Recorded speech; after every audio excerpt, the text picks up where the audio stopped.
Greetings, this is Paul, your Pacific Northwest trail guide. I want to help you pick your next trail to explore, so let's check this one out. Dog Mountain is a popular hilltop to summit in the Columbia River Gorge. It is easy to get to and provides a nice training ground with the 2,800-foot climb in around 6 miles round trip. You're likely to find plenty of fit young people sometimes running up the steep slopes, getting in shape for some extreme ultra super duper mega marathon or some such thing. And maybe or maybe not surprisingly, you'll probably see a lot of dogs. If you're looking for solitude, you might want to choose a different hike. First of all, the parking lot at the trailhead requires a Northwest Forest Pass or a day pass. Also, you'll be heading up to the top of a mountain with some great gorge views, so some binoculars can be fun to bring along. You can expect the last third of the trip to be extremely windy, so a windbreaker can be nice in all seasons. If you're visiting on a spring weekend, be sure to check the Forest Service site to see if a permit is required to visit. And keep in mind there's also a shuttle to the trailhead that comes from Stevenson during that permit window as well. So that's a good way to access this trail during the busy time. Head out east on Highway 14 in Washington along the Columbia River to reach the trailhead. You'll pass through the town of Stevenson, then pass by the road to Carson before you start to see signs for Dog Mountain.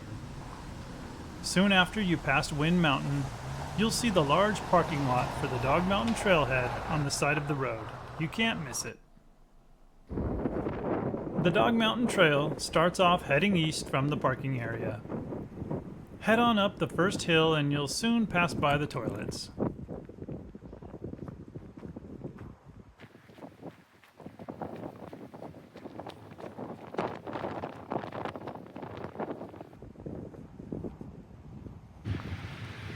Fittingly, you even have to hike up a hill to go to the bathroom at this place. The first half mile or so takes us up some very steep switchbacks until we reach a fork in the trail that offers two alternate paths up to the top of Dog Mountain. We'll head up the right fork, which offers a nice viewpoint along the way. Eventually, the two paths join up and we head off towards another viewpoint at the former Lookout Tower site. Then we finish a last short stretch up to the top of Dog Mountain.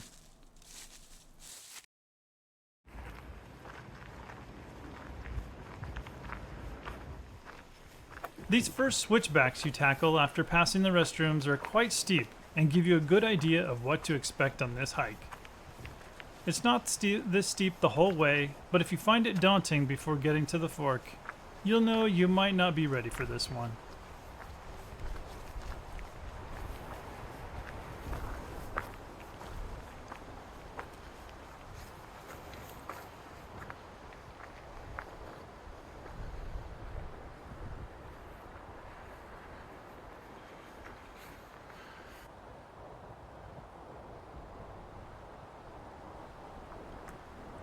The ascent does get a little more relaxed for a short time, as the trail goes through a more exposed area, where you can get some looks out across the river and maybe even get your first look at some of those popular Dog Mountain wildflowers.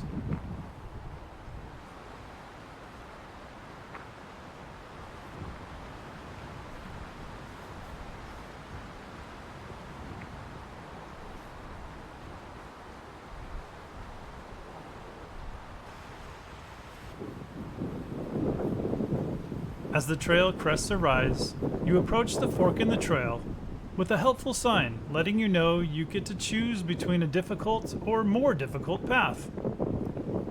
The path to the right is only slightly less steep and slightly longer than the path on the left. Another bonus to taking the path to the right on the way up is there's a nice open grassy knoll at about the 1.7 mile mark, which is a nice place to take a break and look around. You could even make that your destination and make this less than 4 mile round trip to there instead.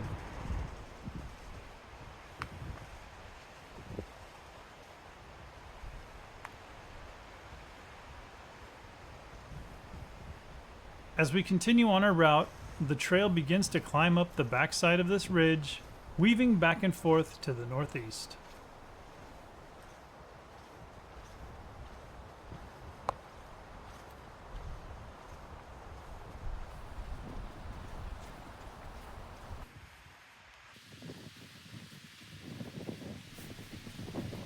Although it is mostly steep incline, you do pass through a couple of flat areas with peaceful forest groves.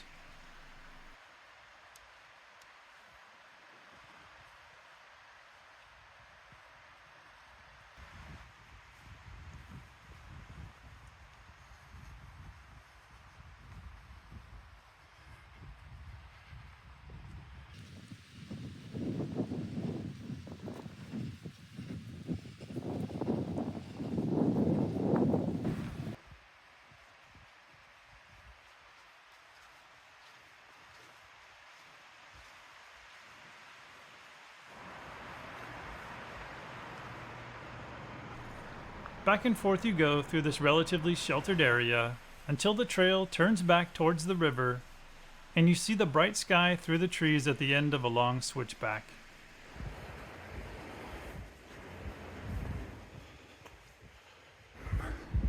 You emerge from the sheltered area here onto the first grassy viewpoint at 1.7 miles in.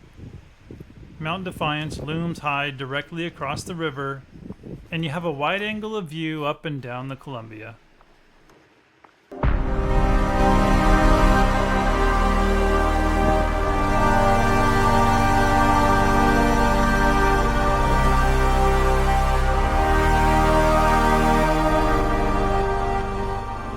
When you've got your fill, the trail continues on, turning back towards Dog Mountain and more ascent.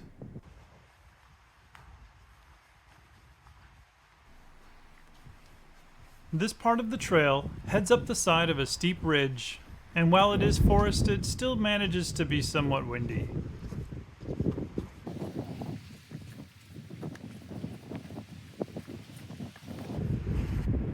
A long, straight stretch of incline brings you up to the junction with alternate, more difficult route. Continuing straight past it, the trail gets extra steep as you tackle a bunch more elevation and turn to the east.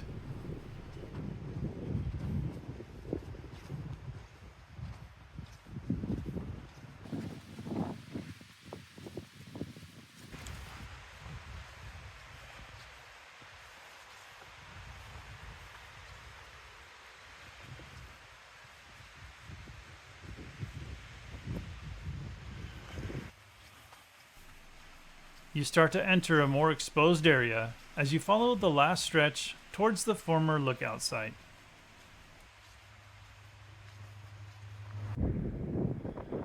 Along the same stretch, the trail switches to being totally exposed, and the view is wide open.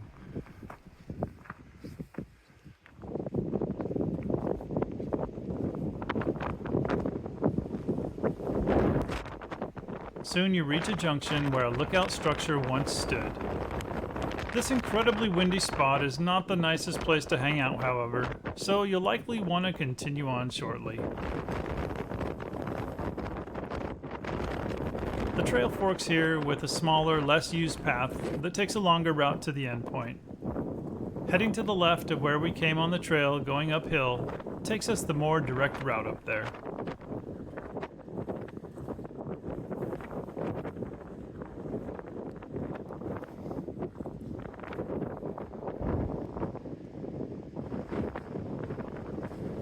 This open hillside might look very different depending on when you visit. What you see here is a little early in the flower season, so color is more sparse than you might see in May or June. Visiting early means you might just have to look a little closer.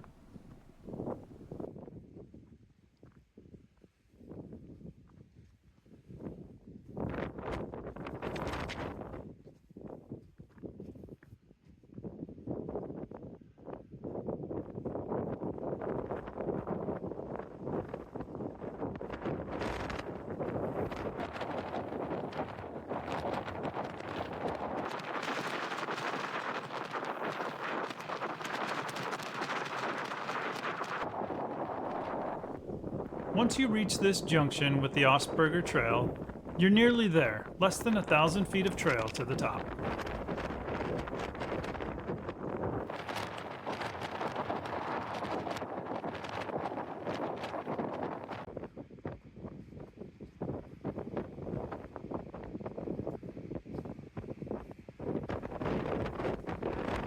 One switchback and you come upon a junction with the less used trail and turn back away from it up to the grassy viewpoint on the west face of the Dog Mountain.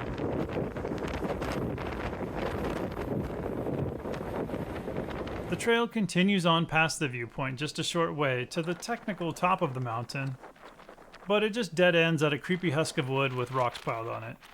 So don't forget to check that out if you're into that kind of thing.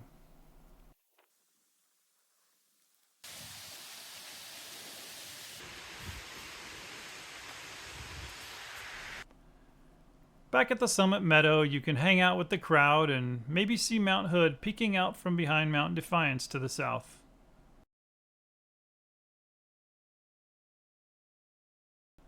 The meandering Columbia River off to the west is a fine sight as well. For the return trip, we head off the same way we came at first, but to change it up a bit, take the alternate path when we reach that junction back in the forest. This route may be a little steeper, but it's more serene and sheltered as well, if you want a little more of a break from the wind on your way back.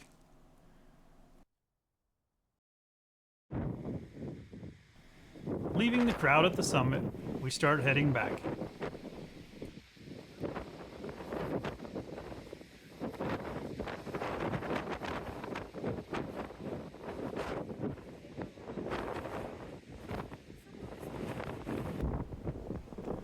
I chose to not use the alternate path between the summit and the old lookout site for my route. It does look to be more sheltered route though, so if you happen to be here in some bad weather, it might be a nicer way to go. Otherwise, soon you're passing by the Augsburger Trail again and heading down this long ridge line. And maybe spotting some more cool flowers along the way as well.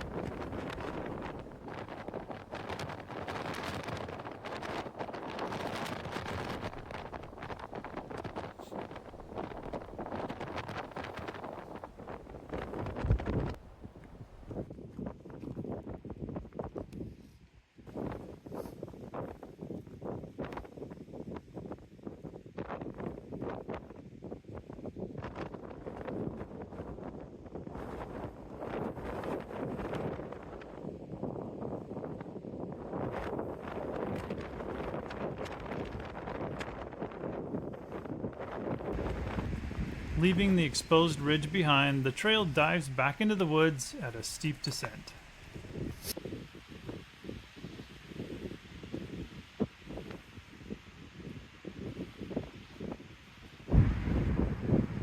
Here at the junction with the more difficult trail, we take the option to return on it and turn right here, descending off to the west more.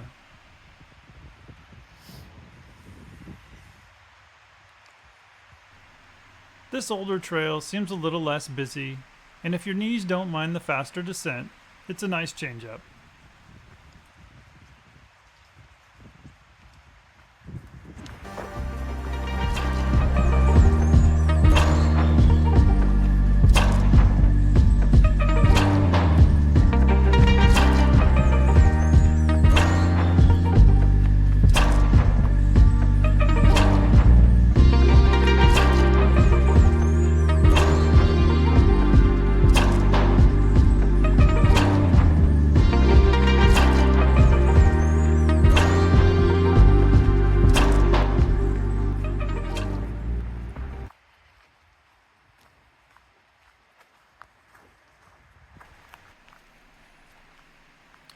You might pass some folks running up this steeper side as well, as it seems to be a popular place to train.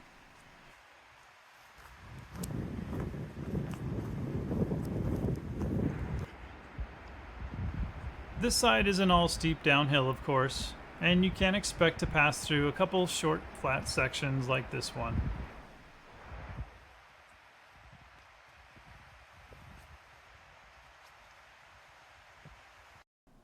With the encouraging gravity assist, before you know it, You'll be passing that first junction and making your way back down those first switchbacks to the trailhead.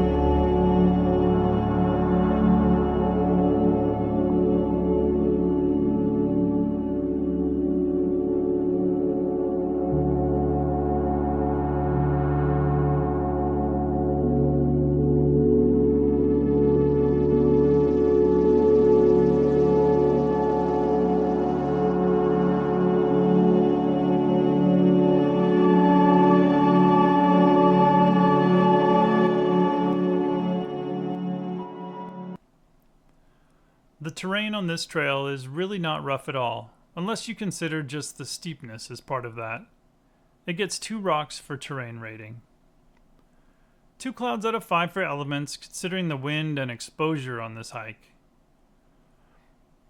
Almost 6 miles of length comes in at an average 3 brutes. And finally, the climb is very challenging and steep, covering a lot of elevation pretty quick. It rates 4 mountains for climb. That's all for this edition of Pacific Northwest Trail Guide. I hope I have or will soon help you pick your next trail to explore. I scouted this trail in April of 2024, but trails are always evolving. If you pick this trail and encounter any changes people might like to know about, please help out your fellow explorers by sharing in the comments on this video. I've shown some of the beautiful sights of this trail in what feeble capacity video can render. A picture may be worth 1,000 words, but an experience with all of your senses cannot even be conveyed in pictures or video. So don't take my word for it. Get out there and see it for yourself.